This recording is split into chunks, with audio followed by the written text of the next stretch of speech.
Hi, I'm Mary Cuddy, founder of Zen Organize Me and a member of the Women's Leadership Committee. We are thrilled to be partnering with Sheldon Thompson and Ascend Media for attendee headshots at our International Women's Day breakfast event. Here's a little bit more about Sheldon, his photography style, and his career story. Enjoy! My name is Sheldon, and I'm the owner, creator of Ascend Media. I would describe my photography style as very artistic. As a photographer, I'm very versatile and adaptive, so I aim to capture authentic moments and emotions, whether it's through a candid shot or a carefully composed portrait. I always like to prioritize natural lighting if I'm in an area where I'm able to do so, and then utilizing traditional and modern techniques to create timeless and impactful images. International Women's Day is a celebration of women's achievement and a call to action for gender equality. So as a photographer, I think it's very important for me to use my platform and my voice to showcase that growth and contribution to society. When preparing for a photo shoot, my advice is simple. I know it's going to sound cliche, but just be yourself. You want to be and feel as relaxed as possible, and you also want to choose outfits that reflect your personality and convey to the mood that you want to portray in the images. Preparation is definitely key, so whether it's collaborating with your photographer or you already have the idea, you want to be able to bring your personality to the forefront and have that show in the image. So be relaxed, feel relaxed, trust the process, and let me as a photographer and the professional capture your authentic self. In terms of frequency, how often you should be updating your headshots, I would say maybe update them regularly. That's maybe every 2 years, or when there's a significant change in your appearance or your brand. So I would recommend every year or two because you want to present yourself professionally and accurately in various professional settings. It's important to have updated headshots just because you want to present the most current version of yourself. In professional context, you want to contribute to making a positive and lasting impression, and that's what headshots do. So updating them, it will convey a sense of professionalism and authenticity, making a strong first impression, especially in today's driven world. Whether it's LinkedIn, websites, company photos, promotional material, your headshot is essentially your personal brand, and it communicates trustworthiness and approachability to your audience. Personal branding is about defining who you are and what makes you stand out. It's an intentional process of shaping how you want to be perceived personally and professionally. It's all about defining and promoting oneself as a brand. That will essentially encompass your unique qualities, skills, values, experiences, shaping how you want to be perceived by others in both a professional and a personal context. To me, personal branding establishes credibility, distinguishes you from your competitors, and it also attracts opportunities. So by aligning your personal brand with your business goals and values, you can build trust with your audience, foster those relationships, and ultimately have growth and success. You can connect with me on Facebook, on LinkedIn, on Instagram. You can find me at Ascend Media. You can also visit my website, ascendmedia.com. I'd love to discuss how we can help build and bring your visions to life through photography and videography. Join us on Friday, March 8th at the Crowne Plaza in Kitchener as we honor and celebrate the achievement and empowerment of women worldwide. I'll be taking headshots of the women in attendance, and I can't wait to see you all. Your headshot is more than just a photo. It's your personal brand, whether you're a professional, entrepreneur, or someone making a mark in their field. A compelling headshot is a powerful, powerful tool. It's your first impression, your digital handshake, and the visual narrative of your journey. Can't wait to see you all there.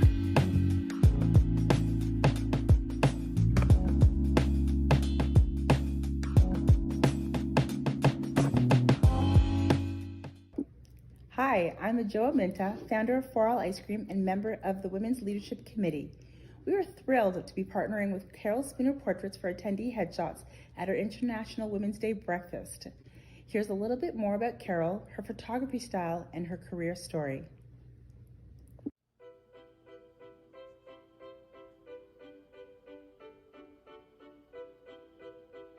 Hi, my name is Carol from Carol Spooner Portraits, and I specialize in portraits of any kind and also headshots and business branding. My photography style is more on the simple side. I like to work with my clients' personalities and favorite colors and wardrobe, and we incorporate posing into that and to make it a unique expression of themselves. As a female entrepreneur, I know firsthand the hurdles and triumphs that come with the journey. And I want to be a part of the movement that encourages and empowers young girls like my daughters. I believe in representation. It's important. And if they can see me be successful, I believe that it will help them be successful as well.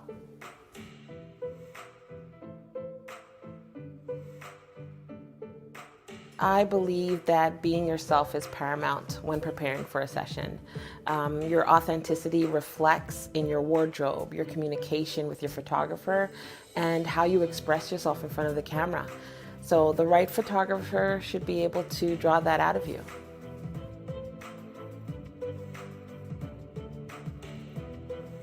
It depends on your field or what's changing in your career, but I would say these days to stay relative in marketing, you should have your headshot done at least once a year and branding shots twice a year.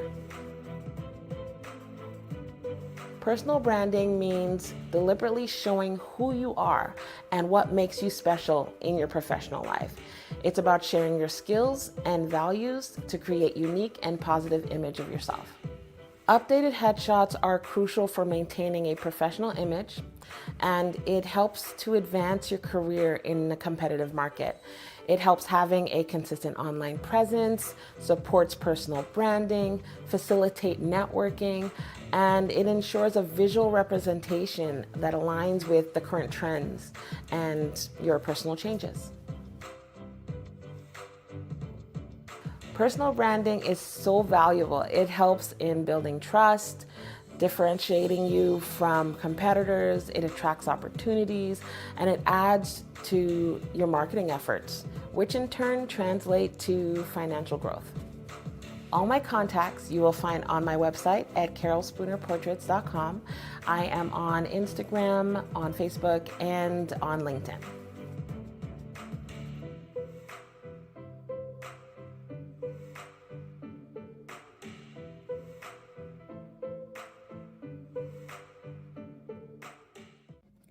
Good morning. My name is Geraldine Stafford. I'm the Manager, Equity, Diversity and Inclusion for Waterloo Regional Police Service. We're extremely proud to be the sponsor of this year's Leaders of Tomorrow Award. This award goes to a local high school student who has exemplified academic excellence, leadership, and community service. We're also able to get in touch with last year's winner, Kinsey Sorer. So let's hear from Kinsey now and see what she's been up to the last 12 months. I am currently at the University of Waterloo, and I'm pursuing a double degree in computer science and business administration. I believe that with knowledge comes power, and with power comes the responsibility to make a change for the good of mankind. My goal is to have all the knowledge I gain in my education take fruition in the form of technological advancements. And I hope to pursue a career combining industrial research in artificial intelligence with quantum computing, two very interesting fields with a lot of transformative potential, and innovate these technological solutions for real-world problems with the aim of making them accessible beyond Canada and to developing countries all across the world.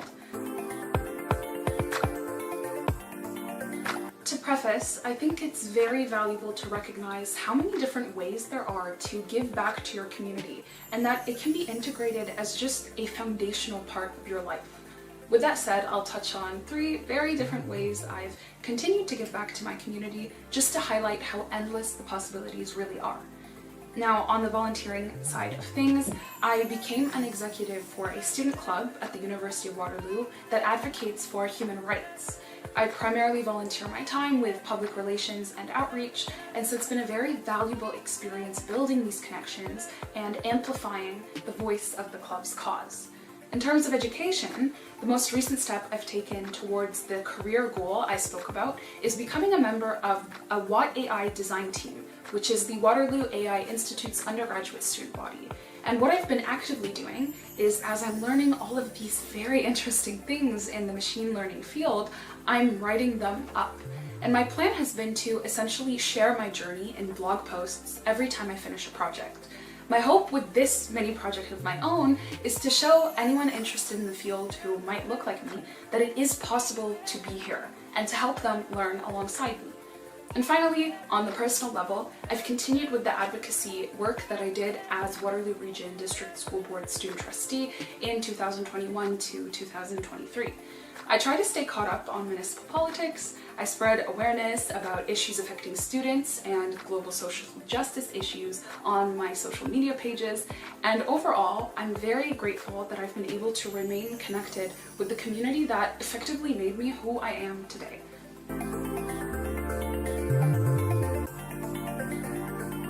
Never stop dreaming big and never stop breaking down boundaries.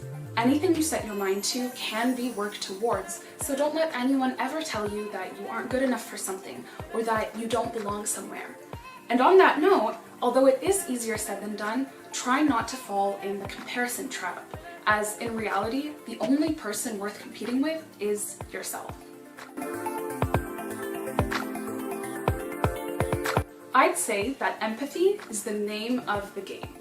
Not only all of the Leaders of Tomorrow award winners, but also all of the applicants to the award that I've met and all of the leaders within our community as a whole dedicate themselves to doing good in some shape or form.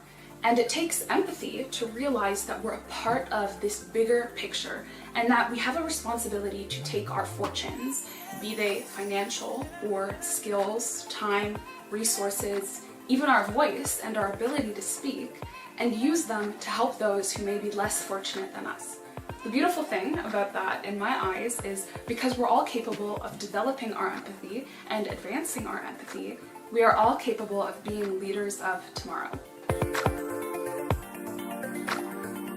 For me, my definition of success is being a better person today than you were yesterday.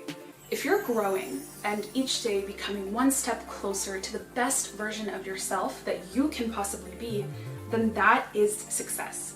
And building onto that, I'd like to extend this notion beyond the individual.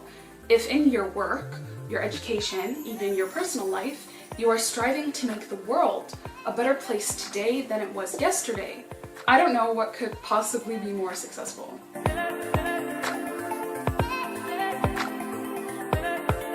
In my eyes, the most subtle, yet most damaging and most challenging form of discrimination to fight is that which is driven by inherent and underlying biases. And I have often struggled with a lack of representation in and outside the classroom over the years. This struggle would always leave me contemplating a very simple yet very existential question. Do I belong here? Now, I think it's very important to highlight that it's no wonder for many young women to feel the way that I felt. I've been told multiple times that I don't seem like the right fit for a role or won't make it through a demanding experience. And it's not difficult then to see how this would end up deterring many from going down paths in which they were meant to shine. But when a woman supports another woman, when we're able to relate our experiences with someone else, when we actually witness the representation we've been missing and see that it is possible to be in these fields that we seek to be in, we bridge these gaps. Women supporting other women reaches out to those of us struggling to fit in, telling them that perhaps the answer is as simple and as existential as the question itself. This support says loud and clear that yes, we really do belong here. Success is how you feel inside. If you feel good and you're happy, that is success. Hey, I'm Melissa Durrell. Hi, my name is Shelby. Hi, I'm Wendy Staley. I'm Cindy Cody. Hi, my name is Sarah Mumtaz. I'm Leslie Warren. I'm Nancy Priest. Hi, I'm Stephanie Soulis. Never give up on your dreams. I succeeded. I pushed myself to a point where I didn't think it was possible and no one around me thought it was possible. Being strong, beautiful, powerful, caring. One of the biggest core values for Digital Communications is social responsibility, so giving back. Never let anyone tell you you can't do that. I think you need to be your own inspiration. At the end of the day, you have to believe in yourself. Believe in yourself, respect yourself, care for others, and never give up, even when it seems impossible. there's some solace for me that we actually are solving these problems, and we're solving them right here in Waterloo region. Having the moxie to say, you know what, I can do this. And the one thing I remind myself is, you can get through this. You can. You've done it before and you'll do it again. I can support them on their journey and contribute to their growth. The scariest part, the most challenging part of starting a business is just starting it. Make sure that you know yourself. Achieving those results are very inspirational for me because we can see we have made a difference. And in everything that you do, with whatever business it might be, make sure that your values shine through what you do. From being beautiful human beings, beautiful women, and beautiful entrepreneurs. Happy Women's Day.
Women's Day breakfast. My name is Redman, and I'm regional chair for the region of Waterloo. It has been my pleasure for hosting this event for the past 27 years. Every year we have a sellout crowd, and it's one thing to see that on paper, and it's another to actually see people in the room. Can you put your hand up if this is your first IWD breakfast? Wow, great. Thank you. Welcome all of you, and thank you to all of you who are returning. Before we begin, I would like to take a moment to acknowledge that we live and work on the traditional territory of the Neutral, Anishinaabe, and Haudenosaunee people. As we seek a renewed relationship based on the foundation of mutual understanding and respect, to properly acknowledge our dedication to reconciliation with Indigenous peoples, we need to have unwavering commitment and, most importantly, meaningful action. I am thrilled today to invite Paula Whitlow, Truth and Reconciliation Director with the Region of Waterloo, to the stage for a Thanksgiving address. Welcome, Paula.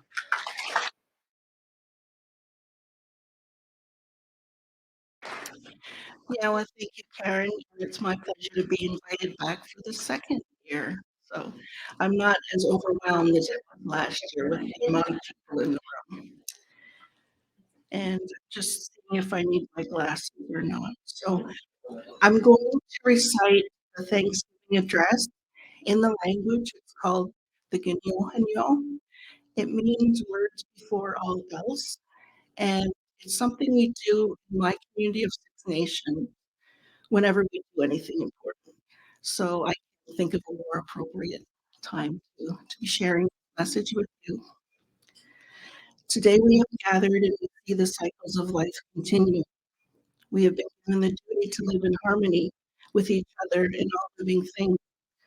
So now we bring our minds together as one as we give greetings and thanks to each other as people.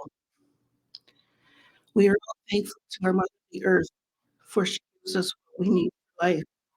She supports our feet as we walk upon her. It gives us joy that she continues to care for us as she has from the beginning of time. To our Mother, we send our greetings and thanks. We give thanks to all the waters of the world for quenching our thirst and giving us strength. Water is life. We know its power in many forms, from waterfalls and rains to mists and streams and rivers and oceans. With one mind, we send our greetings and thanks to the Spirit of water. Now let's turn our minds together towards the fish life. They were instructed and cleansed to purify the water. They also give themselves to us as food. We are grateful that we can still find pure water. We turn to the fish and we send our greetings and thanks. Now let's turn towards the vast fields of plant life, as far as the eye can see. The plants grow and work many wonders. They sustain many life forms. With our minds gathered together as one, we give thanks and look forward to seeing the plant life continue for many generations to come. With one mind, we turn and honor and thank all the food plants we harvest from our garden. Since the beginning of time, the grains, vegetables, beans, and berries help people to survive. Many other living things draw strength from them too. For all plant foods that are still around us, we send our joyful greetings and thanks. Now we turn to all the medicine herbs of the world. From the beginning of time, they were instructed to take away sickness. They are always waiting and ready to heal us. We are happy that there are still a few special amongst us who remember how to use these plants for healing. With one mind, we send greetings and thanks to the medicines and to the keepers of those medicines. We gather our minds together to send greetings and thanks to all the animal life of the world. They have many things to teach us as people. We are honored by them when they give up their lives so we may use their bodies as food. We see them in our homes, near our homes, and in the deep forest. We are glad that they are still here and hope that it will always be so. Now let's turn our thoughts to the trees. The earth has many families of trees who have their own instructions and uses. Some provide us with shelter and shade, others with fruit and other useful and beautiful things. Many people of the world use a tree as a symbol of peace and strength. With one mind, we greet and thank the tree life. We put our minds together as one and thank all the birds who move, fly, love over our heads. The Creator gave them beautiful songs. Each day they remind us to enjoy and appreciate life. The eagle was chosen to be the leader. To all the birds, from the smallest to the largest, we send our joyful greetings and thanks. We are all thankful to the powers we know as the four winds. We hear them moving in the air as they refresh us and purify the air we breathe. They help us to bring the change of seasons. From the four directions they come, bringing us messages and giving us strength. With one mind, we send and greet the four winds. Now we turn to the west where our grandfathers, the thunder beings, live. With lightning, thundering voices, they bring with them the water that renews life. We bring our minds together as one and send greetings and thanks to our grandfather, the thunders. Now we send greetings and thanks to our eldest brother, the sun. Each day without fail, he travels the sky from east to west, bringing in the light of a new day. He is the source of the fires of life. With one mind, we send greetings and thanks to our brother, the sun. We put our minds together and thank our oldest grandmother, the moon. She lights the nighttime sky. She is the leader of women all over the world, and she governs the movements of the ocean tides. By her changing face, we measure time, and it is the moon who watches over the arrival of children here on earth. With one mind, we send greetings and thanks to our grandmother, the moon. We give thanks to all the stars who are spread across the sky like jewelry. We see them in the night, helping the moon to light the darkness and bringing dew to the gardens that grow things. When we travel at night, they guide us home. With our minds gathered together as one, we send greetings and thanks to the stars. We gather our minds to greet and thank the enlightened teachers who have helped us throughout the ages. When we forget how to live in harmony, they remind us of the way we were instructed to live as people. With one mind, we send greetings and thanks to all these caring teachers. Now let's turn our thoughts to the Creator, or Great Spirit, or whoever you see as your higher power. We send greetings and thanks for all the gifts of creation. Everything we need to live a good life is here on Mother Earth. For all the love that is still around us, we gather our minds together and send our choicest words of greetings and thanks to the Creator. I have now arrived at the place where I end my words. Of all the things that I have named, it was not my intention to leave anything out.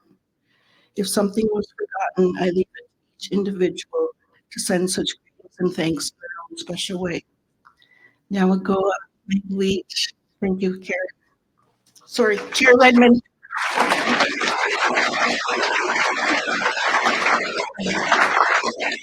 Jean McWitch, Paula, that was wonderful. In addition to our commitment to reconciliation with Indigenous peoples as participants in today's event, we are coming together as one. We believe everyone is free to be their true self and receive the same respect and opportunity, regardless of age, ethnicity, gender, culture, identity, sexual orientation, beliefs, or language. We hope you'll join us in fostering a positive environment here today to ensure a safe and welcoming space for all.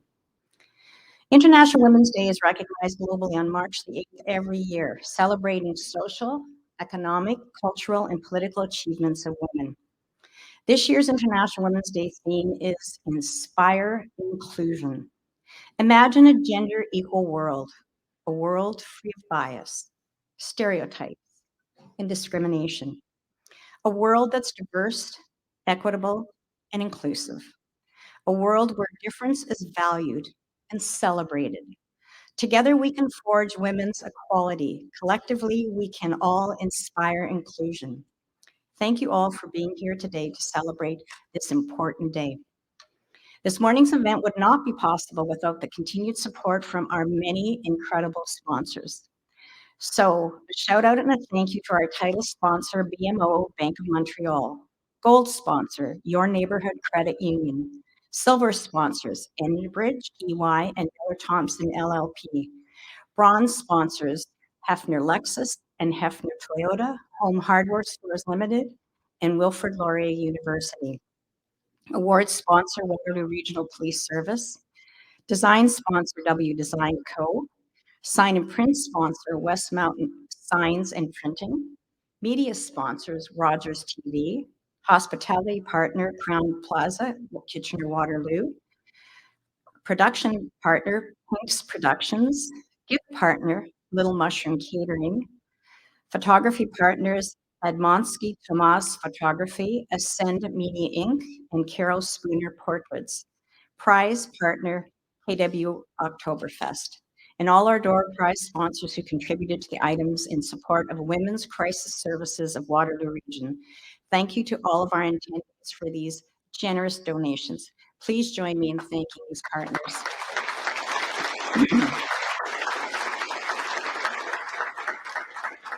I'd also like to recognize some individuals who are here in attendance today. And it's an interesting fact to know that of the 76 elected officials that represent all of us in Waterloo Region, 50% are female. I do, however, want to give a shout out to all the men in the room. And I was sharing with one of the tables that my husband and I are proud parents of 4 children, 2 daughters and 2 sons. And as I've already mentioned, I've been doing this for a little while. And when they were in high school, I used to say at this event, I wanted to raise 4 feminist children. And our sons would take me aside and go, do you think that makes going to high school any easier, Mom?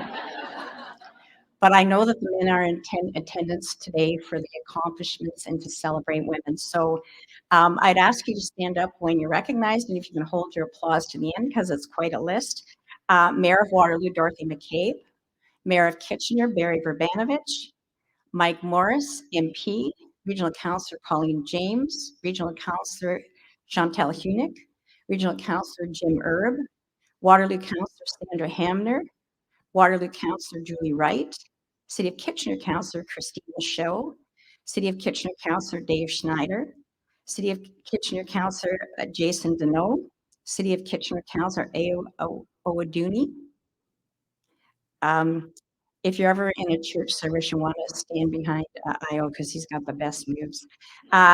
City of Kitchener Councillor Paul Singh. City of Kitchener Councillor Margaret Johnson. City of Kitchener Councillor Stephanie Stretch. And Deputy Chief, Waterloo Region Police Services, Jen Davis. Thank you all for being here to join us today.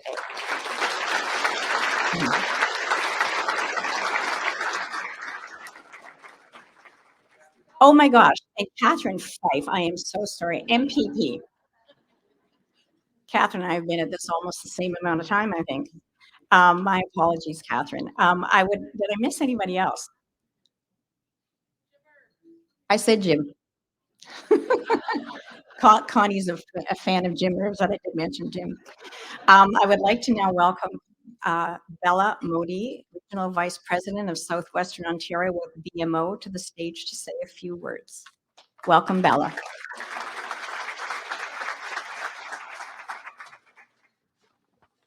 Okay, thank you so much, Karen.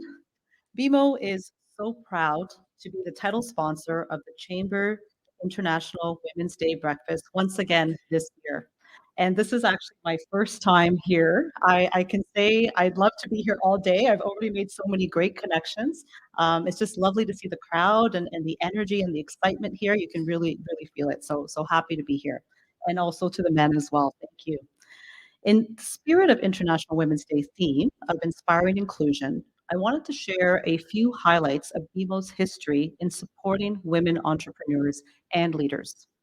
In 2016, Bank of Montreal established a dedicated customer program called BMO for Women, which focused on advancing gender parity for the bank's clients, specifically to support the growth of women-owned businesses.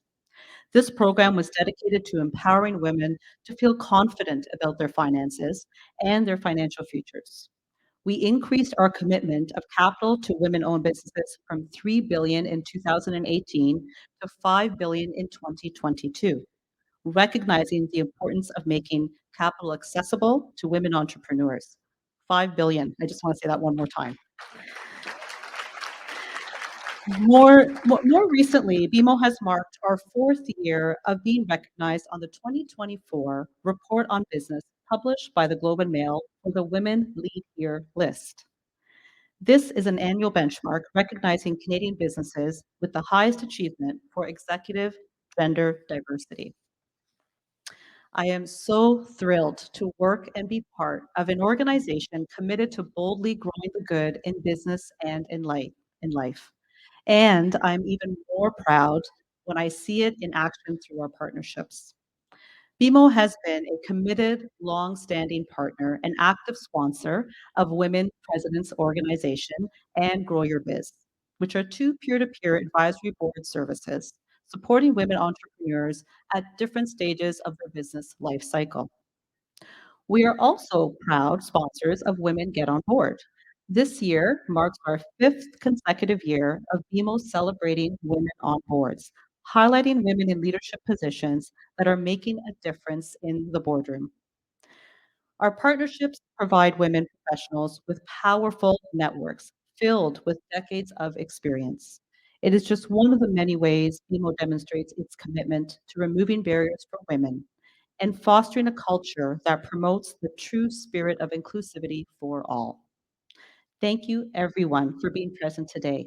On behalf of my colleagues at BMO, we are happy and grateful to be here, and enjoy the rest of the event. Thank you.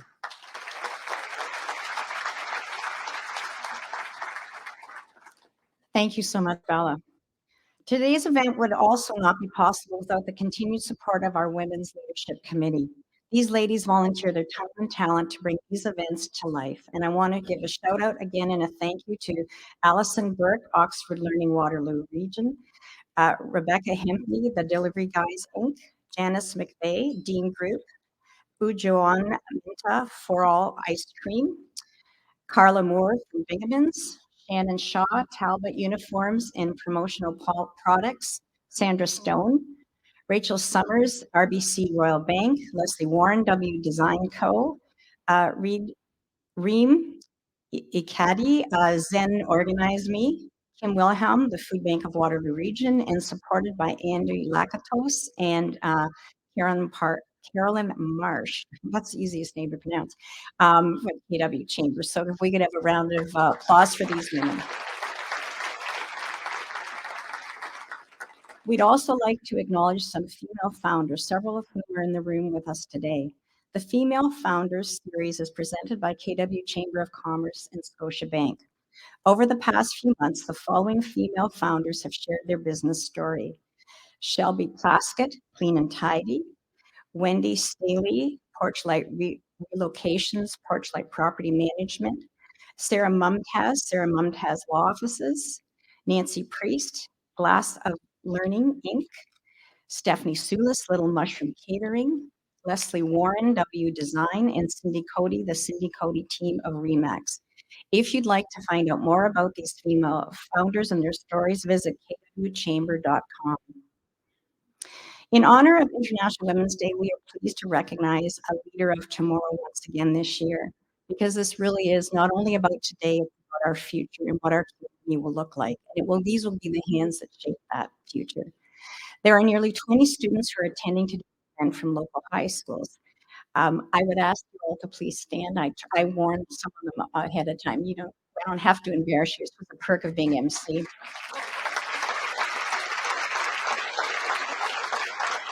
These ladies maintain high grades, demonstrate exceptional leadership skills while displaying an active commitment to volunteerism in our community. They are phenomenal young women. So I'd now like to welcome Deputy Chief Jen Davis with the Waterloo Regional Police Service to present the award to this year's winner. Welcome, Jen.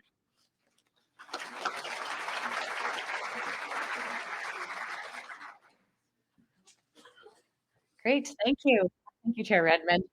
On behalf of Chief Crowne, and I have to say this table of amazing women leaders that I get to work with every day, the Waterloo Regional Police Service is proud to award the sponsor, to be the award sponsor of the Chamber's International Leaders of Tomorrow Award.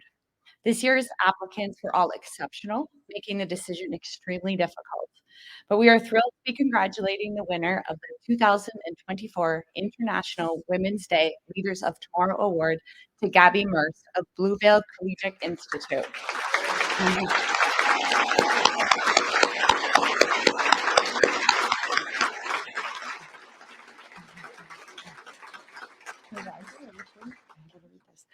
As a student athlete, Gabby has maintained a high level of academic excellence, even gaining early acceptance to Queen's University in the highly competitive study of commerce.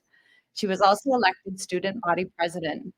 Gabby is a participant in DECA, which prepares emerging leaders and entrepreneurs in several fields and high schools across Ontario, also qualifying for international DECA organizations. She is a member of our high school's Women in Business Club, which empowers young women in business. Gabby doesn't only join in, she leads, and she started a legacy club in her capacity as elected student president within her school, including 3 other local high schools in the region, with sights of leaving a lasting legacy of volunteerism for the position. We Scare Hunger was started with the hopes of creating a recurring program, a food drive competition that gives back to the community. Under her leadership, and representing her high school, We Scare Hunger provided 25,000 meals and a donation of $11,000 to the Waterloo Region Food Bank.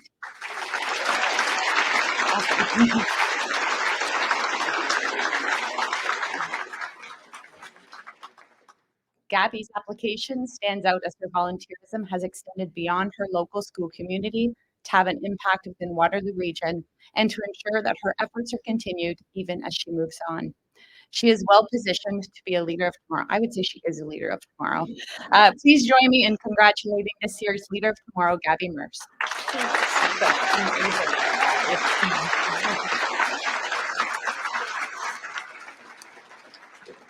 Bear with me, I'm unfolding my speech. Thank you so much, Jen. I promise to keep this short and brief, mostly because my hands are sweating very badly right now.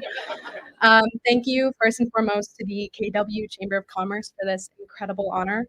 Being recognized as a female youth leader of tomorrow on a day like today, especially with accelerating progress, is truly inspiring.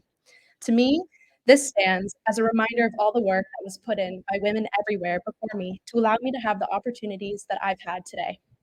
I can't wait to see what lies ahead for not only me, but for young girls everywhere. Above all else, thank you to everyone in this room for everything you've done and continue to do for the girls of tomorrow.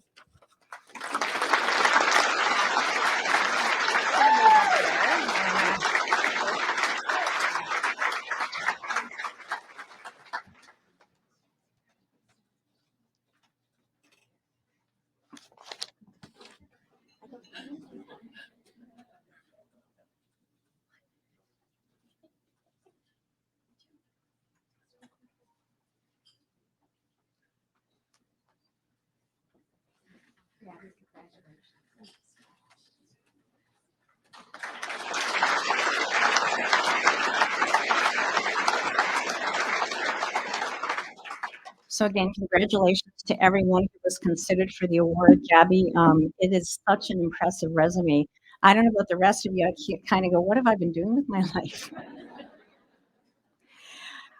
We're pleased to share that tickets are on sale, and importantly, nominations are open till the end of the month for the KW Oktoberfest Rogers Women of the Year Awards taking place May 23rd.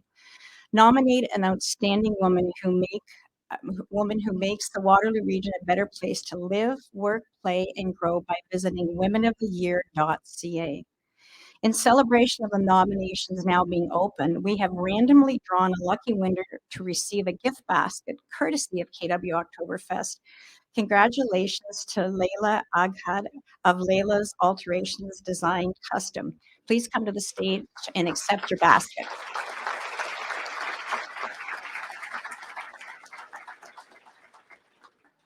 And Tracy Van Kielsbeek is ready to present it. Oh my gosh, we came up in the elevator together. Who knew? It had no impact on you winning this. I just want you to know that. These hats are going to look great with your outfit.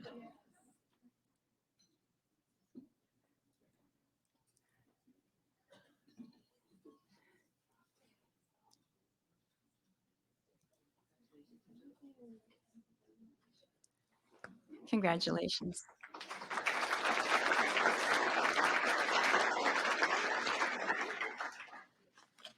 So as I guess what serves as a segue, I have to tell you that I am so excited about this year's guest. And I have to say, there's never been an International Women's Day breakfast where there was a panel or an individual speaker that wasn't excited about. I'm very excited about today's, and we happen to have sat together at last year's KW Oktoberfest Women of the Year, and that's how we got to know each other. And that's why I know that this is going to be amazing, because Ren Navarro can blow the doors off any place. She brings over 20 years of corporate customer service and management experience, along with over 12 years of hands-on knowledge and experience. Are you ready? In the world of beer. She is certified by some of the world's largest alcohol programs, Crowne, WSET, Cicero, and Aficionado. It's spelt weird, which is an alcohol-free certification. She's also appeared on national television talking about historical aspects of alcohol, new trends in alcohol, and the benefits of stronger communities. In 2018, Ren created Beer Diversity, a company/advocacy group whose focus was for folks to be able to have open conversations, one beer at a time. With the evolution of the company into non-alcoholic spheres, she introduced Be Diversity in early 2023. This amalgamation aims to create safer spaces in which to have open and honest conversations and support to create meaningful change in a multitude of industries. Since 2022, she has been working towards her HR management certificate through Seneca College. She's also taught the history of beer brewing course at Niagara College, teaching students about both well-known and the forgotten aspects of the history, focusing bringing diversity to the forefront in learning. She has been a go-to diversity, equity, and inclusion expert for breweries all sizes, small family-run to multinational conglomerates. Ren has helped breweries with everything from procedures and policies through to hiring and retention, alongside understanding the community in which they inhabit. She's also worked extensively outside the drinks world, assisting organizations with their EDI journey and learning. Interesting, she loves tattoos, goats, and gives pretty good hugs. Please join me in welcoming Ren Navarro to the stage. Which chair do you want? I don't know.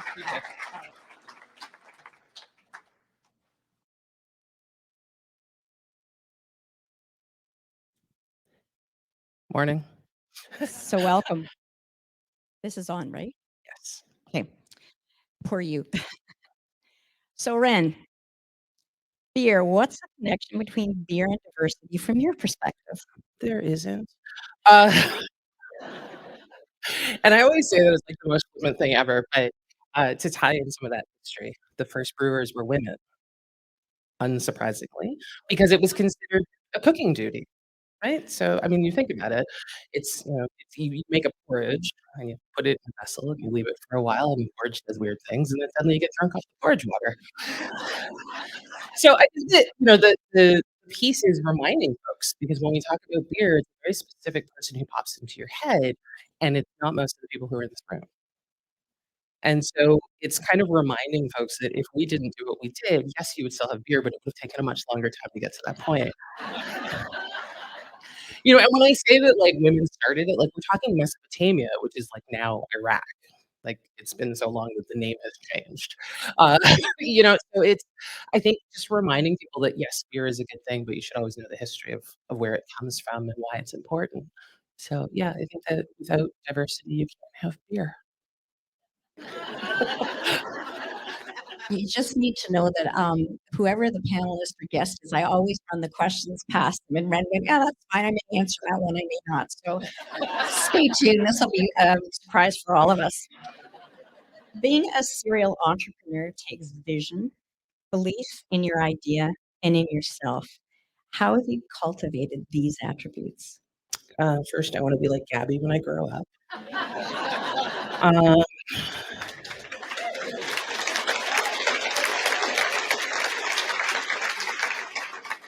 I don't think I really planned it properly. So I think that, everyone's got this entrepreneurial journey tour that they're like, so I woke up, I made a business plan. What is a business plan? Then I did this and I talked to these people. I fell into the work that I do because of the first question about diversity in beer. When I started working in beer, like no one looked like me selling it, talking about it. But drinking it, yes. And so I think that, being in these spaces where I was the only person of color in rooms of like 600 people, like we're not talking like room of 10, well, yeah, there's a possibility. Um, but kind of having these moments and then asking questions about it and then asking questions louder turned into my business by saying, why aren't we in this room? And why, when you do an advertising campaign, we're not even in the background of the crowd shot. So I think that the entrepreneurial part was, "Oh, wait, someone can pay me for this. Cool, I'm in." And second, I can turn it into something so much bigger, and it can have these evolutions. I think that when I started, and I always joke that if I had it to do again, I wouldn't call it beer diversity. I called it beer diversity because that's what I was in the middle of and literally asking, "Where's the diversity?" Uh, so I think that, it's kind of that reminder that you don't have to stick with the first thing you do, that even if it's successful in that piece, it will only carry you so far. We may have known about this pandemic thing that happened. It changed obviously how people were drinking and how they were talking about things. And I realized that as we moved through it, things evolved and I needed to evolve with it. And my company needed to evolve with it. And if it didn't, I was done. And so I think that, for people who have small businesses and are really starting, don't be like, "This is it." Be like, "This is kind of like a, 1A." Uh, and if you move to 2, great, but think that there might be a 2A, B, and C, and it's okay. And you can change, and you can evolve, and you can grow, and you can change your company name. It's fun. So this is Ren's gonna really hate me because this wasn't on the list, but you exude confidence. Where does that come from? So I have generalized anxiety disorder. Um, it's great. I am a I don't know. I think that I worked in customer service for a very long time, and when I say customer service, a life insurance call center. Yeah, right? I looked over and went, "Oh," 'cause 'cause you called me, yelled at me. Uh, and I think that, like, that's part of it, right? Like, when you talk to a rep on a phone, if they don't sound like what they know what they're talking about, you're like, "Oh, that person's an idiot." I got tired of being called an idiot. So, I wanted to make sure that when I talked to people, I sounded like I knew what they were talking about, even if I had no idea. And if you have no idea, you go and find out the answer, but still. Um, and I did customer service and call center stuff for probably a good 15 years. And again, wow, like, moment of silence yet again. And my line was, "I wanna do a really good job, so I never talk to you again." Because if you don't do a good job, you call back, and I gotta talk to you again. So I think that getting to that point, and also just remembering, like, I wanna talk to you the way I would love for you to talk to me. And if, what you put out in the universe is what you get back. And if I put out bad stuff, I get bad stuff back. So I think that Um, that is where a lot of it comes from. It's surrounded by a lot of really strong people who are like, "Yeah, just go, jump off that cliff, it's gonna be great." And "Oh, okay." But they always catch me. So I think that those 2 pieces have really helped over the years. I hope you felt all the empathy and the at one everybody was feeling when you were Someone talking this about that. afternoon is gonna be like, "I have to call someone, and then Ren told me to be nice." So you've been the go-to diversity, equity, and inclusion expert for breweries of all sizes, from the small family-run to the large international conglomerates. How do you tailor your scale and approach to such diverse organizations?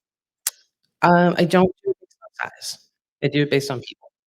So when I talk to a group, they always go, "Oh, yeah, like, we're just gonna do, like, the canned plug and play," and it's like, "No, no, no, I'm gonna look at your website, I'm gonna ask you a couple questions, but then when we get together, it's gonna be, 'Hey, friends, let's just chat.'" And regardless of the size, you still wanna have that chat. Like, "Great, your family started this. Cool. Who are you versus the people that you hire? What's the difference?" Because if you don't know how to talk to those folks, you don't know how to talk to the public. So then let's figure that out. So I think that you cannot go into a room and say, "Okay, this is, a brewery that makes billions of dollars a year, and I'm gonna treat you differently from the brewery that makes thousands of dollars a year."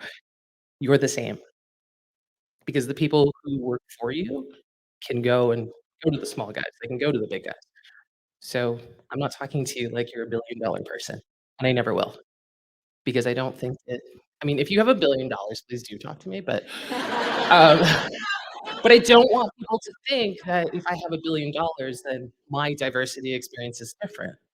The only way that if you have $1 billion, your diversity experience is different is that you don't know Black people. And if you do, they're cleaning your kitchen. That's why I wanna talk to you. But I don't wanna talk to you about the billion unless you drop some money and I'll just take it. But I think that, that's the piece because there can't be a special type of behavior for things. People aren't stuck in their jobs, they're gonna move around, they're gonna do things, and I want it to be that the diversity conversation we have, you can take from your boardroom to the plant floor, to that dinner party.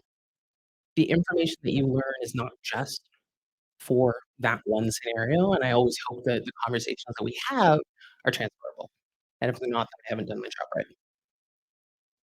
Great answer. We all survived the pandemic. You alluded to this Did earlier. we? Did it create challenges or opportunities for you as you navigated new reality? Well, I didn't work for the first while because who did? And a lot of brewers were like, "Hey, no one can come visit, so we're just gonna shut down for a bit." I was like, "Cool, I'm gonna brush up on Wii golf." Um, so I I wasn't sure what I was gonna do, and I mean, like most people in the room were like, "What are we doing?" And I took a lot of time to just exist and drive my wife crazy because she worked through the entire time, and I was always like, "What are you doing?" Look at me, I could do a thing. And then obviously the televised murder of George Floyd happened, and then suddenly people were like, "Right, we have to do things differently." And then my phone started ringing a lot, and I had to take a 2-week grief break, um, to process what was happening and then try to pivot, which is a word I hate, but in this case, I really had to. I had to learn about Zoom, and I don't know about people in this room, but I pay for Zoom because I use it so much. So, having to get to that point. So I would say that, May and June of 2020 was the moment that changed the pandemic for most of us, but really changed for me and how I wanted to approach things. And then having to understand the trends of what was going on and really start to talk to people to kind of take my experiences and my knowledge and broaden it. Um, My company is very based on my experience as a queer Black woman, and so that's what I talk about, right? Like, if I'm in a room, here's how I feel, like, how would you feel? But I realized I had to go much further than that, and then as society was changing, people were drinking a lot for the first year because what else were we doing but drinking our feelings? And then people started saying, "Well, I don't wanna drink, and I don't wanna do these things," and, the alcohol-free or non-alc or low alc, sector started growing, and it was, "How do I learn about that, and how do I move forward, and how do I continuously do this?" Because we are now permanently in a state of flux. Leadership and being a trailblazer can be lonely. Who have been your fellow travelers on this journey? I'm currently just carrying the luggage in the back. I'm following other people. Uh, I man, there are a lot of people doing some really great things out there. When I started, reached out to American counterparts. I call them, they're way up here, because no one in Canada was really doing this, right? The people I knew who were doing DEI-focused stuff in Canada for beer were doing it as, like, a side project, which is what I started for the first 6 months. I was like, "Side project, I'll be done in, like, 2 months, it'll be great." Um, I'm coming up on 6 years.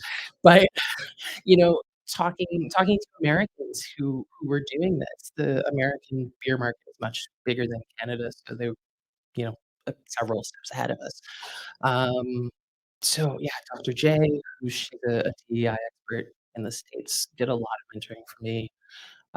People here were people who were not necessarily fully in beer. Julie Sawchuk, who is Sawchuk Accessible. Please follow her. She's in Bayfield. No, she's not in Bayfield. She is in Blythe, and she's fantastic and talks about the need for accessibility. She's an accessibility expert, and I've learned so much from her in terms of language and just how I approach things. I don't want to call people trailblazers because I think that it erases things that people we don't know have done because there's already a trail, right? If you show up and you're like, "Oh, I'm just gonna follow this," someone did it.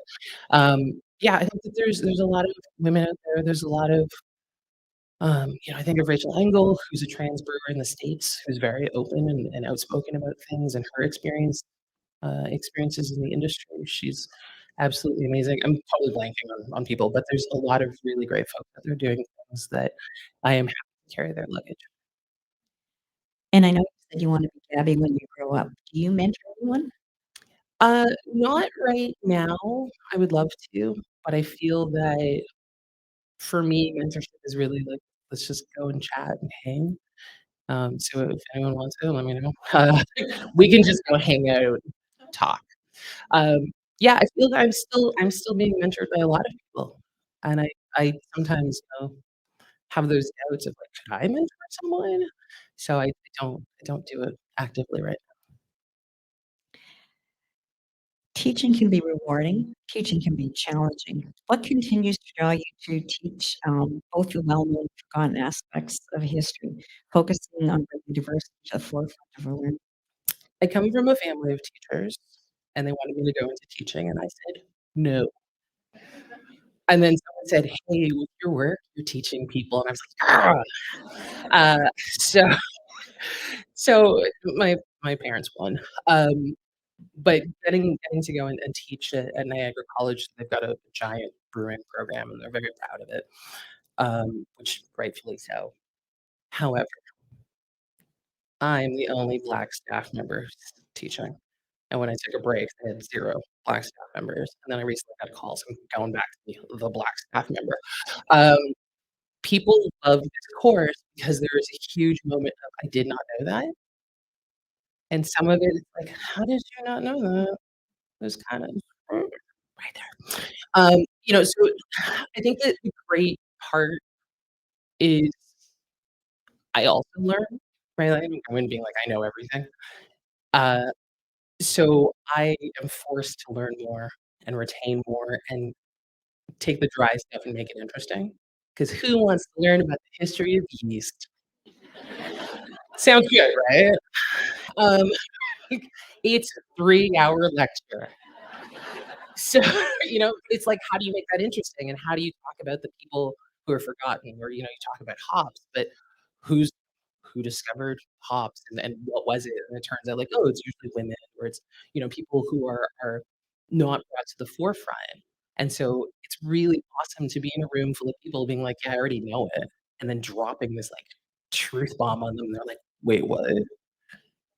The first day of class, I always say, historically speaking, how far back do you know? And they go, back to about the monks. And I'm like, cool. That's pretty modern. How about we go back further? We'll go back a little further. How about we go back way further? And then we're either in Asia or in Mesopotamia, and we're talking about women of color, and everyone's like, wait, what? So that's why I love teaching. The wait, what moment is so awesome. And I think that you should all have a wait, what moment to drop on people, regardless of what it is. Because that teaching moment, the did you know, is why I'm like always really jazzed to talk to people about things. Very cool. I think I'd love to come and take some of your courses. So, Ren, tattoos. Some people love them, some people hate them. Why do you love them? I don't love getting tattooed. And then everyone goes, "Oh my god, you have so many tattoos." Yeah, don't hurt after. I do it because I like art, and when I first started, it was very artistically motivated and very family, like, motivated. So, this arm is Japanese art. My sister-in-law is Japanese. My brother speaks fluent Japanese. My niece is the cutest little half black, half Japanese kid ever. I will not take any questions on that. That is the truth. That's it. Um, but like, so being able to like do a tribute to them and then having the boat, which has like, the three sails, that means something for family. Um, I have a tattoo of my grandmother's handwriting on a letter that she sent me. And so like it faces me and every morning I can just be like, yeah, that's great. Um, but also just the fun of doing it. I started a new project recently and we all got pizza slices tattooed. It's a pizza slice. I don't know why we picked a pizza slice, but it's wonderfully ridiculous when we all get together for meetings, we're just like, "Pizza?" Um, but I think that, like, yes, tattoos are for everyone, but for me, it's kind of that time and place.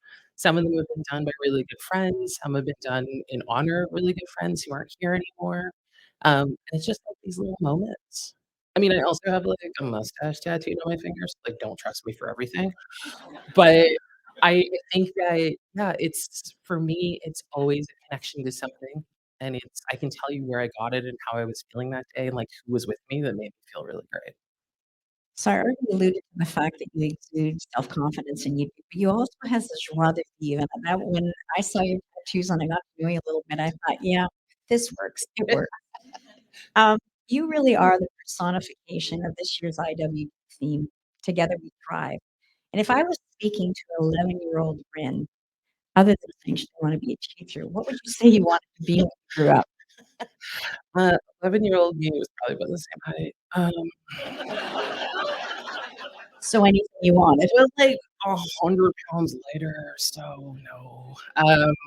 I was a really bookish kid and very just like, "Imma hang out over here." I for a while wanted to be a vet because I love animals, and someone was like, "Sometimes you need to kill them," and I was like, "I don't wanna." So it was pretty short-lived, and then I did try to rethink it later, and I was like, "No, this is not for me." I wanted to be a funeral director, which also we just talked about vets, why I was like, I didn't wanna be a vet, but then I was like, "I'll be a funeral director instead." Uh, and then because I was so into books, I wanted to, be an editor or or one of those kind of things. I didn't wanna write. Um, and which is always really funny, because I do kind of write in my spare time, kinda, sorta. I think that those were the big pieces. I did eventually become an English major, and that was great. Now I can just read. Uh, people are like, "Oh, so you're really good at grammar?" I is great at nothing. No. Uh, but I think that the 11-year-old me was very like, "I don't know the giant world. I know that there's stuff out there, but I don't really know." And I think that substantially much older me, is really excited about the things that I wish I could have told 11-year-old me that we were gonna do. Like, you're gonna travel a lot. and you're gonna go see places that you never thought you'd get to. And you'll go touch things that people are like, "Ma'am, can you not touch that?" And it's gonna be great because they won't kick you out of the art gallery. They won't. Uh, but I think that, being able to go back and do that would have been really cool to just say, like, "Listen, we got beat up a lot. Your eyesight is not gonna be great when you hit your 40s. There's a thing called bifocals. You're gonna look really cute in them." But I think that, when we do these, like, what would you tell yourself? Just for me, it's like, I would have just told my 11-year-old self, "You skinny black kid who didn't think you'd make it somewhere, we're doing some pretty cool stuff. It's gonna be rad."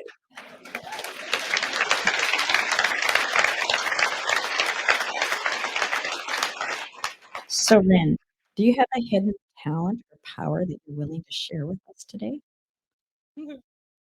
Uh, no. No, I'm really good at Jeopardy.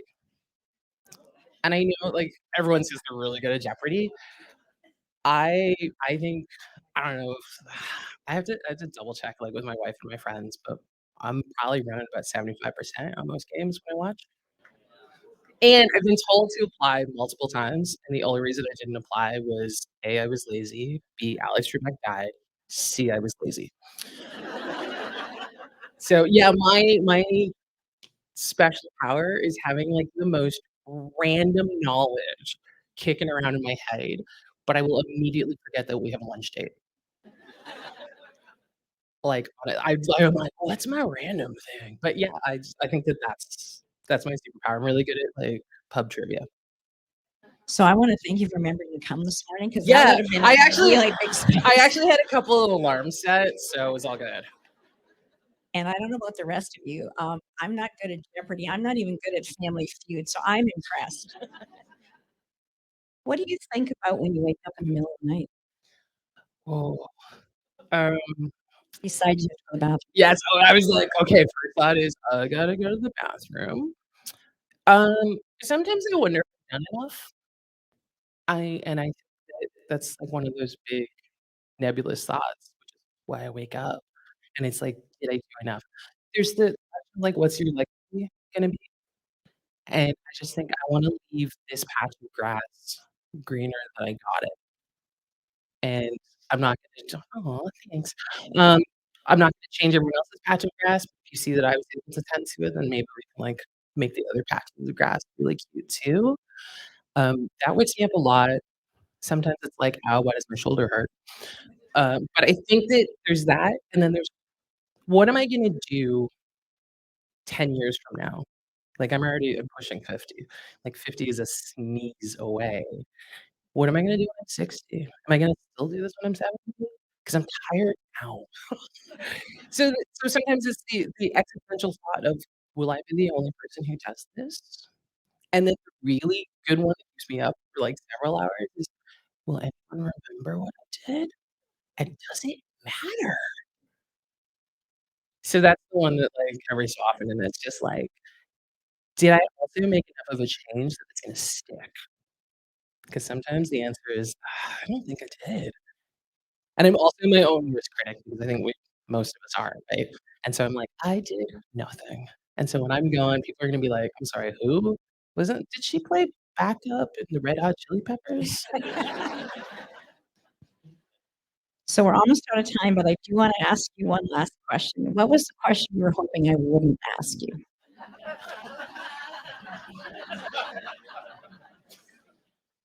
If you could be a tree, um but trees are very important as we know.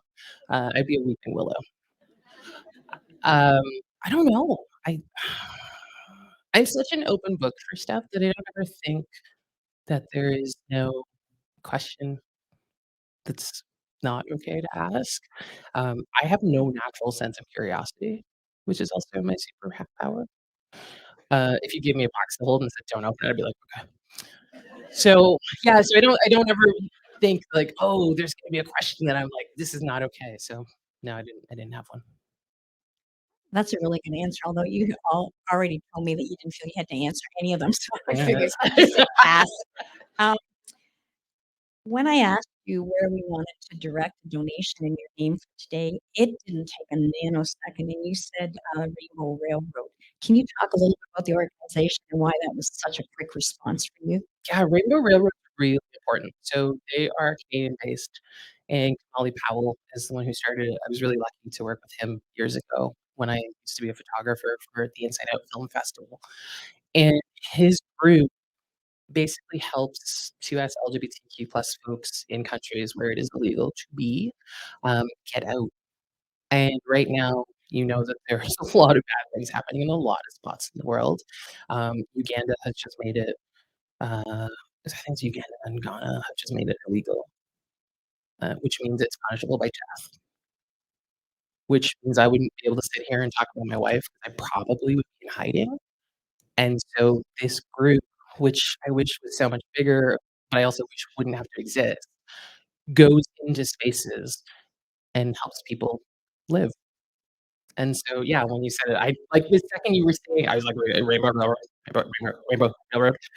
Please go look them up. If you can support them, great. If you can't, just learn about them and tell people, because we are in the grimmest of grim timelines. It's hard to be a woman, it's hard to be 2S LGBTQ+, it's hard to be disabled, it's hard to be a non-white, cisgendered, straight guy.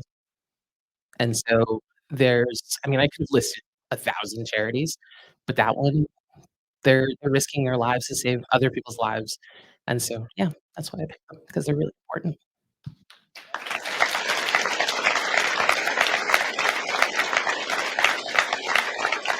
So I think everybody will agree that I didn't oversell Ren. Did she not blow the doors off this place?